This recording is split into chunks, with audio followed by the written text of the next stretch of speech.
जय हिंद साथियों। बिहार पुलिस के लिए महत्वपूर्ण प्रश्न है। टोटल 25 क्वेश्चन का एक सेट बनाया गया है। जो भी प्रश्न है ये लूसेंट से लिया गया है, प्रीवियस ईयर क्वेश्चन है। आप चाहें तो देख सकते हैं, आप सर्च कर सकते हैं।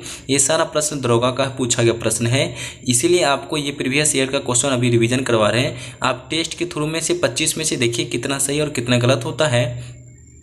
लास्ट में कमेंट में आप बता सकते हैं आपका कितना सही और कितना गलत हुआ है। ठीक है, आप प्रत्येक क्वेश्चन को वीडियो को रोक के आप कमेंट में आप जवाब दे दीजिए इसका राइट आंसर क्या होता है, तब आप अपने आगे को चेक कीजिएगा। इससे आपको अंदाज़ा मिलेगा 25 में से आपका कितना सही हुआ है।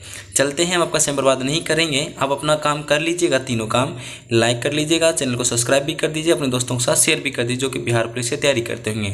समय कम है, आप लोग अभी से प्रिपरेशन कर सकते हैं अच्छे से। ठीक है, सारा क्वेश्चन लूसेंट से ही आता है, आप लूसेंट का देख सकते हैं। चलते हैं, हम आपका समय बर्बाद नहीं करेंगे, डायरेक्ट चलते हैं क्वेश्चन की ओर में। आपकी स्क्रीन पे जो क्वेश्चन दिखता होगा उसको पढ़िए और अच्छे से क्वेश्चन को टिक कीजिएगा। पूछा जा रहा है क्या कैमूर वन्यजीव अभ्यारण्य कहाँ है। क्वेश्चन कहता है कैमूर वन्यजीव अभ्यारण्य कहाँ है। 4 ऑप्शन में से क्या आंसर होगा बता दीजिएगा सभी। ठीक है, हम आपका वेट कर रहे हैं समय का। देखिए, कैमूर वन्यजीव अभ्यारण्य जो है बिहार में, कैमूर में, बिहार के कैमूर में। ऑप्शन नंबर आपका ए हो जाता है, ऑप्शन नंबर ए बिहार हो जाता है। ठीक है, कुछ आप सुन लीजिएगा। वाल्मीकि अभ्यारण्य, वाल्मीकि अभ्यारण्य जो है बिहार के कुछ अन्य अभ्यारण्य बता रहे हैं आपको। ठीक है, कॉपी में नोट कर लीजिएगा फटाफट। ठीक है, कॉपी निकाल के स्टार्ट कर दी लिखना। वाल्मीकि अभ्यारण्य जो है पश्चिम चंपारण में है। कहाँ है? पश्चिम चंपारण में है वाल्मीकि अभ्यारण्य। गौतम बुद्ध अभ्यारण्य पूछा जाता है कहाँ है, तो गया में है। गौतम बुद्ध अभ्यारण्य कहाँ है? गया में है। भीम बांध अभ्यारण्य, भीम बांध अभ्यारण्य मुंगेर में है। कहाँ है? मुंगेर में। क्वेश्चन कहता है भीम बांध अभ्यारण्य मुंगेर में है। चौथा क्वेश्चन कहता है नागा नकटी पक्षी अभ्यारण्य जो है, नागा नकटी पक्षी अभ्यारण्य जमुई में है। ठीक है, गोगाबिल अभ्यारण्य, गोगाबिल अभ्यारण्य कटिहार में है। गोगाबिल अभ्यारण्य जो है कटिहार में है। उदयपुर अभ्यारण्य, उदयपुर अभ्यारण्य पश्चिम चंपारण में है, याद कर लीजिएगा। उदयपुर अभ्यारण्य पश्चिम चंपारण में है। कुशेश्वर स्थान पक्षी अभ्यारण्य दरभंगा में है। कुशेश्वर स्थान पक्षी अभ्यारण्य जो है दरभंगा में है। आप सारा नोट कर लेंगे, एक बार रिवीजन करवा देते हैं हम। नोट कर लीजिएगा, कॉपी में मिलाते चलिए कॉपी में। वाल्मीकि अभ्यारण्य पश्चिम चंपारण में है। गौतम बुद्ध अभ्यारण्य गया में है। भीम बांध अभ्यारण्य मुंगेर में है। नागा नकटी पक्षी अभ्यारण्य जमुई में है। गोगाबिल अभ्यारण्य कटिहार में है। उदयपुर अभ्यारण्य पश्चिम चंपारण में है। कुकेश्वर स्थान पक्षी अभ्यारण्य जो है दरभंगा में है। आप लोग नोट कर लिए होंगे। हम आगे की ओर बढ़ते क्वेश्चन की ओर में। देखिए क्वेश्चन 2 में क्या कहता है। क्वेश्चन 2 में कहता है कर्क रेखा निम्न में से किस राज्य से नहीं गुजरती है, बता दीजिएगा। कर्क रेखा निम्न में से किस राज्य से नहीं गुजरती है। 2 नंबर का क्वेश्चन बता दीजिए राइट आंसर क्या होता है। देखिए इसका राइट आंसर हो जाता है ऑप्शन नंबर आपका ए होता है उड़ीसा। कर्क रेखा जो उड़ीसा राज्य नहीं गुजरती है, ऑप्शन नंबर आपका ए हो जाता है। आप पूछेंगे कि कौन कौन सा राज्य से गुजरता है। भारत में कर्क रेखा कुल 8 राज्यों से होकर गुजरती है। आपको कितने? कुल 8 राज्यों से। नाम सुन लीजिएगा, कॉपी में नोट कर लीजिएगा। गुजरात, राजस्थान, मध्य प्रदेश, छत्तीसगढ़, झारखंड, पश्चिम बंगाल, मिजोरम, त्रिपुरा। कर्क रेखा टोटल जो है 8 राज्यों से गुजरता है। फिर रिपीट कर देते हैं। गुजरात, राजस्थान, मध्य प्रदेश, छत्तीसगढ़, झारखंड, पश्चिम बंगाल, मिजोरम और त्रिपुरा। चलिए ये सब आपको क्वेश्चन लिख लिए होंगे। हम आगे को बढ़ते क्वेश्चन 3 में। क्वेश्चन 3 में कहता है ट्रेन 18 का नया नाम क्या है, बता दीजिएगा। ट्रेन जो है 18 का नया नाम क्या है। 3 नंबर का राइट आंसर क्या होता है बता दीजिएगा सभी। ठीक है, देखिए 3 नंबर का जो क्वेश्चन कहता है ट्रेन 18 का नया नाम वंदे भारत एक्सप्रेस है।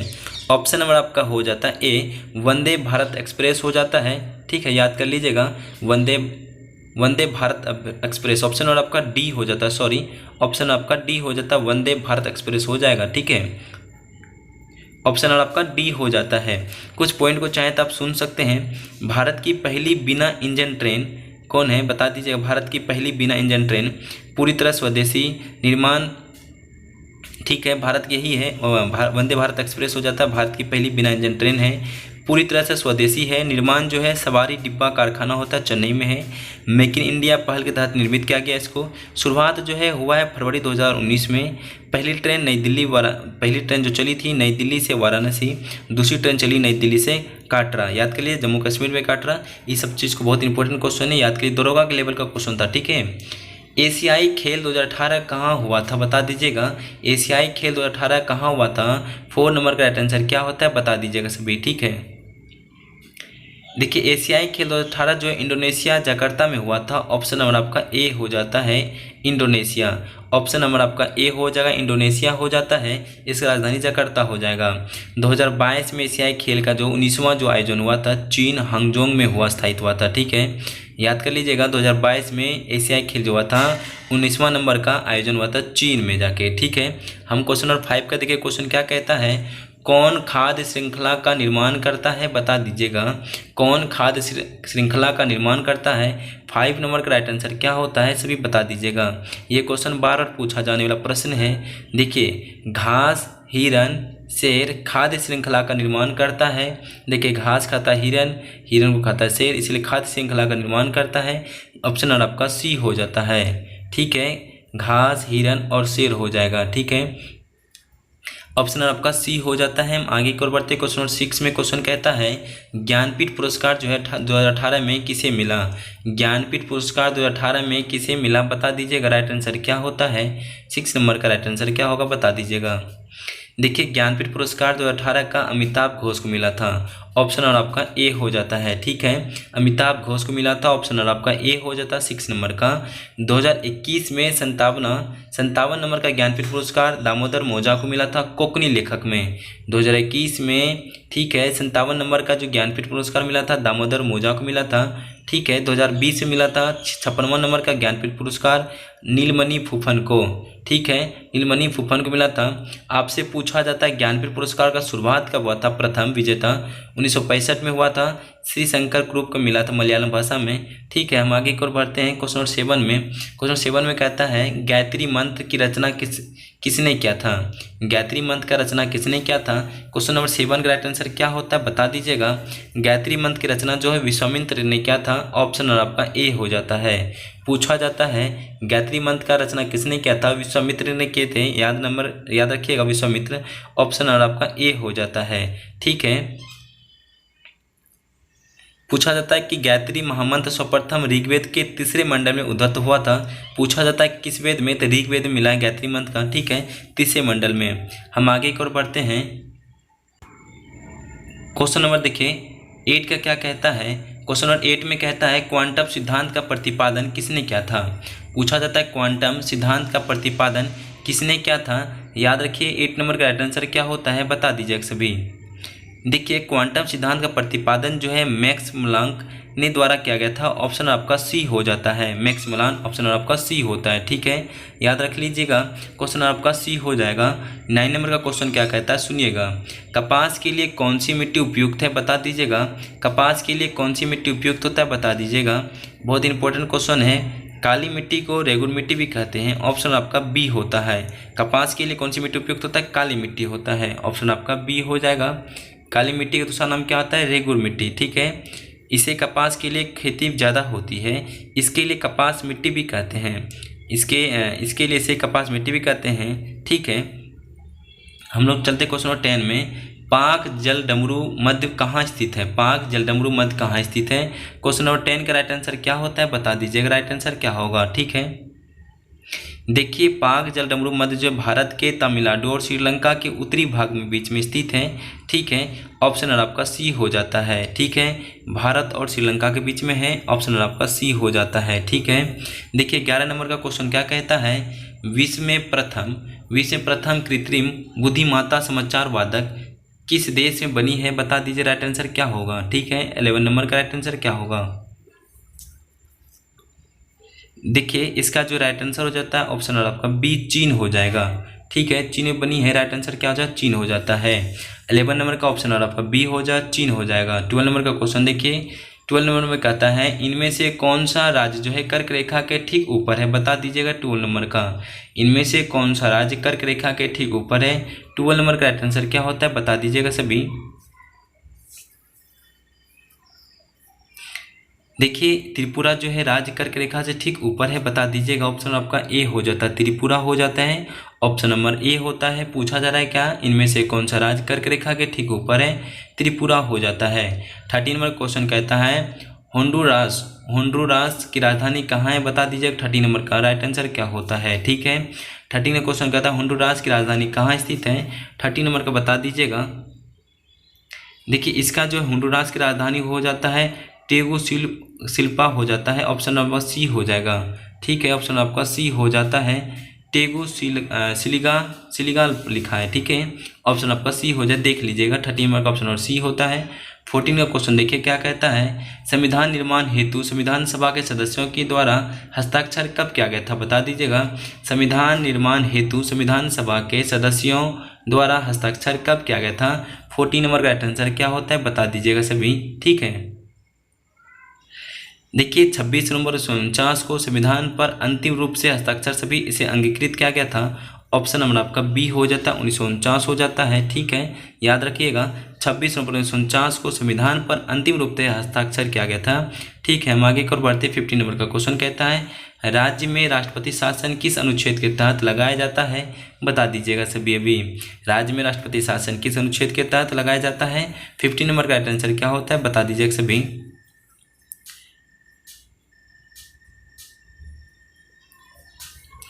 देखिए इसका जो है ऑप्शन आपका हो जाता है 2 और 4 दोनों ही हो जाएगा। बी और डी 356 और 365 दोनों ही हो जाएगा।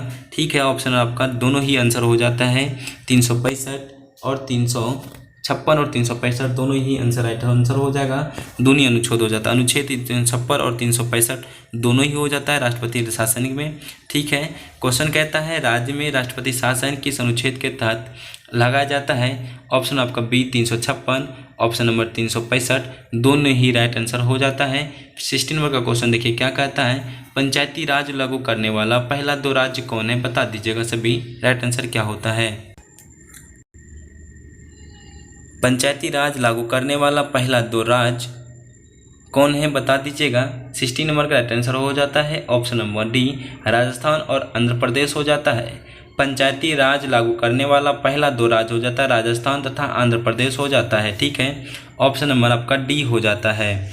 कुछ पॉइंट को सुन लीजिएगा। बलवंत राय मेहता समिति जो है 1957 ईस्वी की सिफारिश पर सर्वप्रथम 2 अक्टूबर 1959 को तत्कालीन प्रधानमंत्री जवाहरलाल नेहरू ने इसका शुभारंभ राजस्थान के नागौर जिला में बगदरी गांव में किया था। इसके पश्चात 11 अक्टूबर 1959 में आंध्र प्रदेश में, 1960 में असम में, तमिलनाडु और कर्नाटक तथा 1962 में महाराष्ट्र में शुरू किया गया था। 73वां संविधान संशोधन 1992 में लागू करने वाला प्रथम राज्य हो जाता है मध्य प्रदेश। ठीक है, 73वां संविधान संशोधन 1992 में लागू करने वाला प्रथम राज्य हो जाता है मध्य प्रदेश हो जाता है। 73वां संविधान संशोधन 1992 का संबंध पंचायत से है। ठीक है, ये पॉइंट को सुन लिए होंगे, बहुत इंपॉर्टेंट पॉइंट था। हम आगे और बढ़ते 17 नंबर का क्वेश्चन।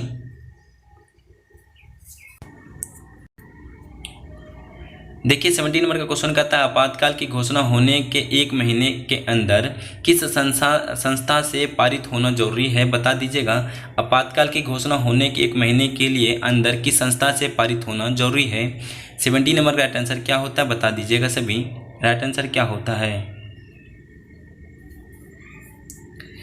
देखिए इसका जो है हो जाता है दोनों सदन हो जाएगा, ऑप्शन नंबर सी लोकसभा और राज्यसभा दोनों।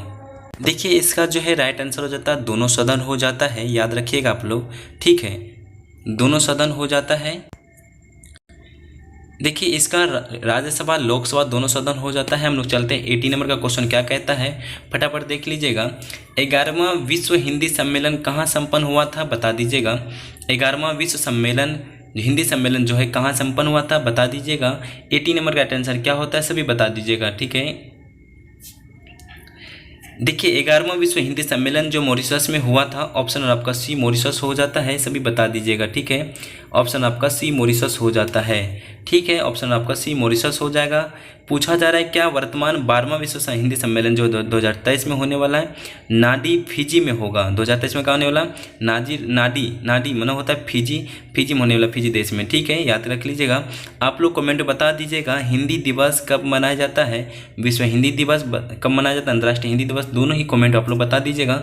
देखते हैं कौन कौन मैसेज करने वाले कमेंट में कि हिंदी दिवस कब मनाया जाता है। ठीक है, आप लोग को बोलते हैं कमेंट करने, आप लोग करते तो नहीं है पर कर दीजिएगा। ठीक है, देखिए 19 नंबर का क्वेश्चन कहता है, अशोक के शिलालेख को सर्वप्रथम किसने पढ़ा, बता दीजिएगा। अशोक के शिलालेख को सर्वप्रथम किसने पढ़ा? 90 नंबर का क्वेश्चन क्या कहता है बता दीजिएगा। बहुत ही इंपॉर्टेंट क्वेश्चन है, अशोक के शिलालेख के सर्वप्रथम किसने पढ़ा है? देखिए इसका जो राइट आंसर होता है अशोक के शिलालेख के सर्वप्रथम जेम्स प्रीसेम्स ने 1831 ईस्वी में पढ़ा था। ऑप्शन आपका सी हो जाता है, जेम्स प्रीसेम्स हो जाता है, प्रीसेम ऑप्शन आपका सी हो जाता है। ठीक है, ऑप्शन आपका सी हो जाएगा। पूछा जाता है शिलालेख की कुल संख्या कितना होता है? 14 बता दीजिएगा। ठीक है, हम लोग चलते 20 नंबर क्वेश्चन कहता है कौन सी संसदीय समिति CAG की ऑडिट रिपोर्ट की जांच करती है? 20 नंबर का राइट आंसर क्या होता है बता दीजिएगा। कौन सी संसदीय समिति जो है CAG की ऑडिट रिपोर्ट की जांच करती है? 20 नंबर का क्वेश्चन क्या कहता है बता दीजिएगा सभी। देखिए इसका जो ऑप्शन और आपका बी हो जाता है, लोक लेखा समिति। लोक लेखा समिति CAG की ऑडिट रिपोर्ट को जांच करता है। ऑप्शन और आपका सी हो जाता है, सॉरी बी हो जाएगा, लोक लेखा समिति हो जाता है। ठीक है, याद रख लीजिएगा आप लोग, ऑप्शन आपका बी हो जाता है। ठीक है, हम आगे की ओर बढ़ते हैं। चलो एक क्वेश्चन को थोड़ा सुन लीजिएगा। प्रकलन समिति कुल सदस्य होता है 30। प्रकलन समिति में कितना होता है? कुल सदस्य 30 होता है। सभी सदस्य लोकसभा के होते हैं। सभी सदस्य कहाँ के होते हैं? लोकसभा के। सबसे बड़ी संसदीय समिति कार्यकाल 1 वर्ष का होता है, याद रख लीजिएगा। हम आगे की ओर बढ़ते हैं। 21 का क्वेश्चन क्या कहता है? भारत में श्वेत क्रांति के जनक कौन थे बता दीजिएगा। भारत के श्वेत क्रांति के जनक कौन थे? 21 का राइट आंसर क्या होता है बता दीजिएगा सभी। ठीक है, भारत में श्वेत क्रांति का प्रेरणा डॉक्टर वर्गीज कुरियन थे। ऑप्शन आपका बी हो जाता है, डॉक्टर वर्गीज कुरियन थे। ठीक है, ऑप्शन बी, भारत के श्वेत क्रांति के जनक कौन थे? डॉक्टर वर्गीज कुरियन हो जाता है। ऑप्शन आपका बी हो जाता है, सभी याद रख लीजिएगा। इसका जो है पूछा जा रहा है क्या? भारत में श्वेत क्रांति का प्रेरणा डॉक्टर वर्गीज कुरियन थे। दूध क्रांति के ऑपरेशन फ्लड भारत सरकार की एक योजना है जिसमें भारत में दूध की कमी को दूर किया जा सके।